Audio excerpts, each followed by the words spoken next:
자, 지난번에 이제 데니보이 원곡 말씀드렸는데 그건 사실 뭐 다 아시는 이야기죠. 그런데 이제 관건은 첫 번째 관문은 이제 서브톤입니다. 자, 또 서브톤이에요.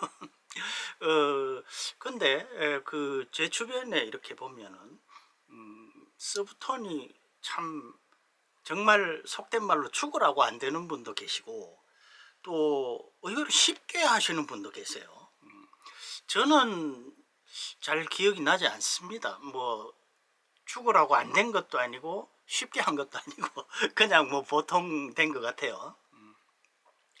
자, 이 지난번에 제가 서브톤에 대해서 한번 말씀을 드렸습니다만 다시 한번 정리를 하면 제가 배운 것은 이렇습니다.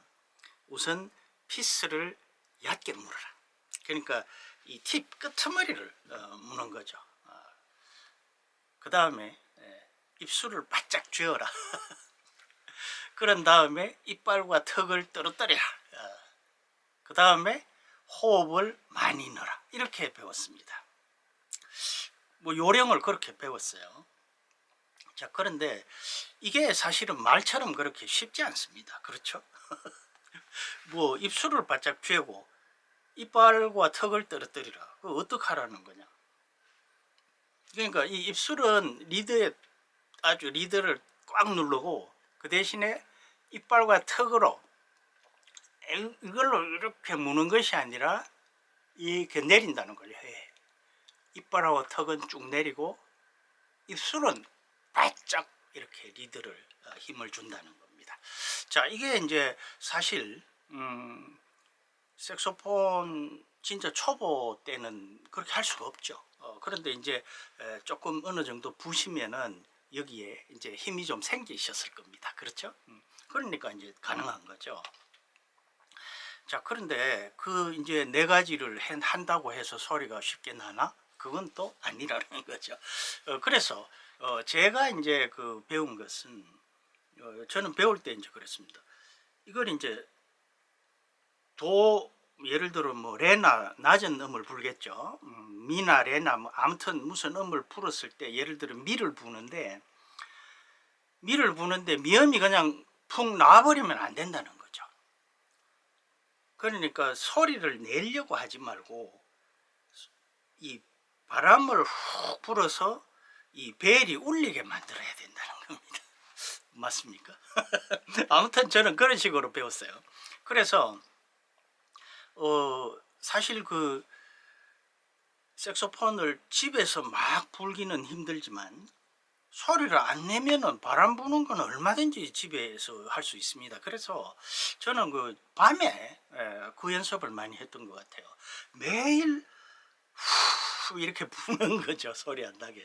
그런데 그렇게 하다 보면요 어느 순간에 이 벨에서 하는 소리가 이렇게 이렇게 떠오릅니다. 그렇게 돼야 된다는 거죠. 그래서 선생님이 이제 저한테 말씀을 하시기를 서브톤은 그냥 노멀 톤과는 주파수가 다르다. 뭐 이런 식으로 표현을 했어요. 그러니까 소리의 질이 다르다는 뜻이겠죠. 성향이. 그래서 사실은 어떤 면에서 보면 그 바람이 슉슉슉 하는 그 소리보다 실제로는 그 하고 주파수가 다르게 나오는 그게 서브톤이고 바람이 슉슉 하는 것은 서브톤의 서브. 그러니까 서브톤에 의한 효과라고 봐야 되겠죠. 자, 아무튼 그렇게 해서 연습을 저는 그렇게 했습니다. 그래서 자, 처음에는 엄청 힘들었어요. 힘들겠죠. 뭐 그냥 불어도 소리가 잘 안 나는 저음인데 그걸 막 바람 슉슉 새는 소리를 하려니까 뭐 몇 배로 더 힘들겠죠. 그래서 자, 처음에는 소리가 이 제대로 나지 않고 그냥 나는 듯 마는 듯 이렇게 하더라고요. 그러다가 이게 이제 숙달이 되면 조금씩 제법 이제 소리가 나게 됩니다. 물론 그렇다고 해서 연주에서 바로 써먹을 수는 있는 것은 아니죠. 그래서 제 기억으로는 한 달 정도를 그 연습만 집중적으로 했던 것 같습니다. 그래서 거기다가 또 제가 해보니까 사실은 그 테너가 서브톤이 알토보다는 쉽게 납니다. 제 경험상으로는. 다른 분들은 어떤지 모르겠습니다만은. 그래서 저는 어떻게 아무튼 그 처음부터 테너를 했기 때문에 서브톤을 배우는 데는 좀 유리했던 것 같습니다. 그러니까 실제로 같이 배우시는 분들이 이렇게 보니까 알토 하시는 분들이 테너 저보다 좀 더 어려움을 많이 겪더라고요. 그래서 어쨌건 그렇게 해서 이제 테너로 서브톤을 배우고 그 다음에 나중에 이제 알토로 하니까 또 잘 안 되더라고요. 그래서 저는 그때 그걸 깨달았습니다. 이제 악기라는 것은, 특히 색소폰은 악기가 작을수록 음정을 정확하게 내고 예쁜 소리를 내고 하는데 까탈스럽다는 거죠. 까다롭습니다. 그래서 테너보다는 알토가 조금 더 까다롭고 알토보다는 소프라노가 까다롭고 저는 그렇게 느꼈습니다. 자, 아무튼 그렇게 해서 이제 처음에 그 데니보 미, 파, 솔, 라 이렇게 이제 첫 부분이 진행이 되는데 거기에다가 이제 베이스로 도를 까는 거죠. 미도, 파도, 솔도, 라 이렇게 가는 겁니다. 그러니까 도음을 이제 서브톤으로 베이스로 까니까 이 도입부가 아주 멋있어진 거죠. 그래서 아마 많은 분들이 거기에 매력을 느끼는 거 아닌가, 저는 그렇게 생각을 합니다. 자, 그래서 이제 그걸 풀어보면 이렇게 되는 거죠. 그 원곡과 지금 이것을 이제 비교하고 서브톤을 구사를 하는 그런 식으로 풀어보면 이렇게 됩니다. 자, 이제 원곡은 미파솔라 이렇게 가죠. 그러니까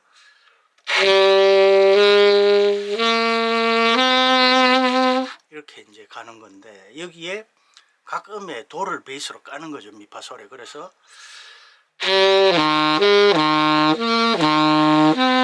이제 이렇게 진행이 되는 거죠. 그런데 이제 이걸 그냥 이렇게 미도 파도 이렇게 부는 것이 아니라 이걸 이제 서브톤을 구사를 해야 된다는 거죠.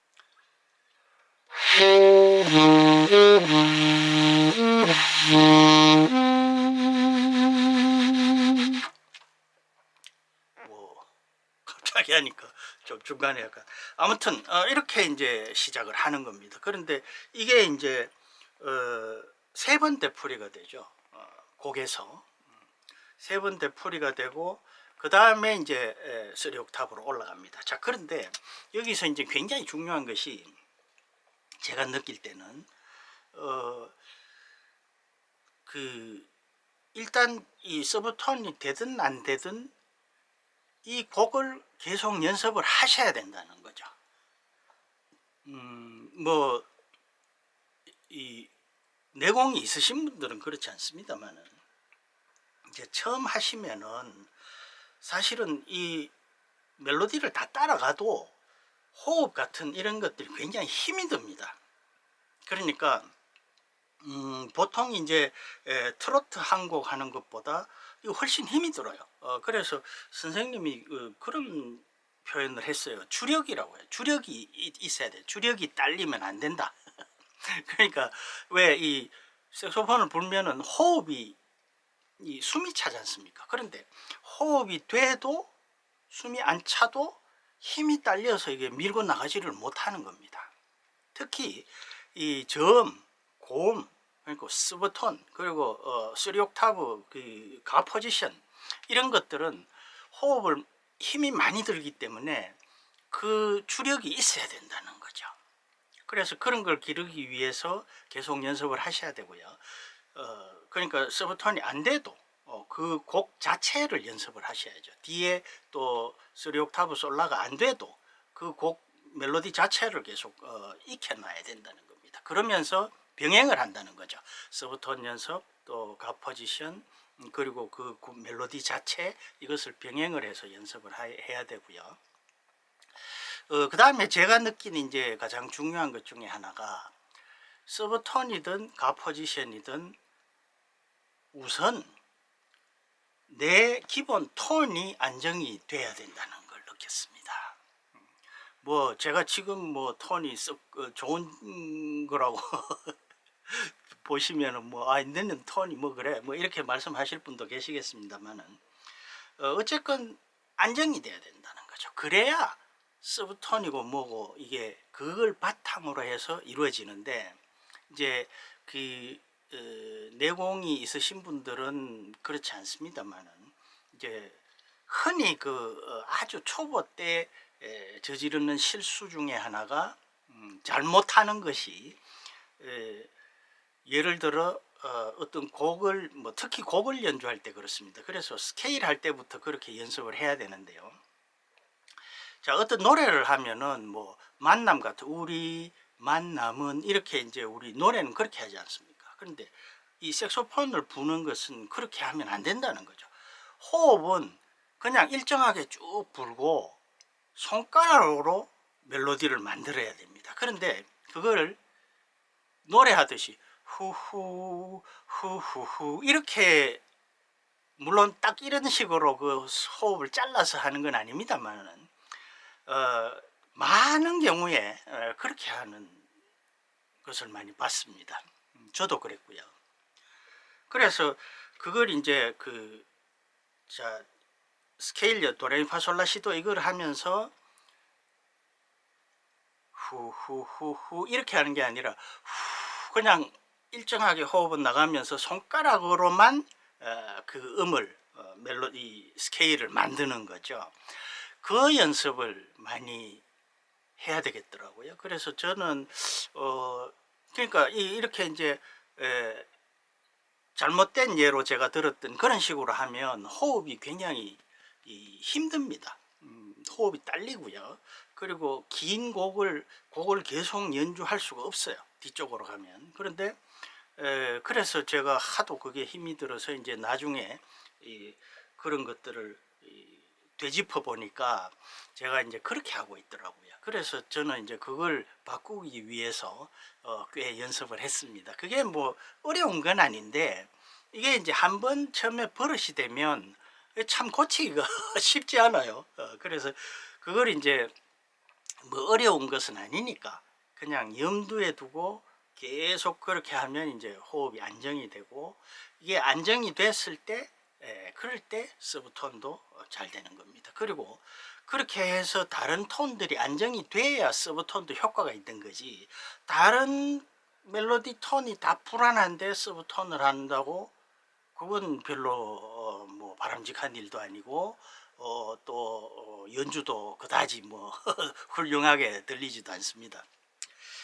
자, 아무튼 그래서 이제 그 첫 번째 관문이 서브톤. 그래서 미도 파도 솔도 라 이걸 계속 잘 다듬어서 이제 수시로 할 수 있게. 그럼 왜 이걸 하느냐? 그러면 이 데니 보이란 것을 내가 마스터하고 나면 나의 연주 실력이 한 차원 올라가지 않습니까? 그러면 다른 곡에서도 또 이 여기에서 익혔던 것을 응용하고 그렇게 할 수 있으니까 그래서 굳이 하겠다는 거죠.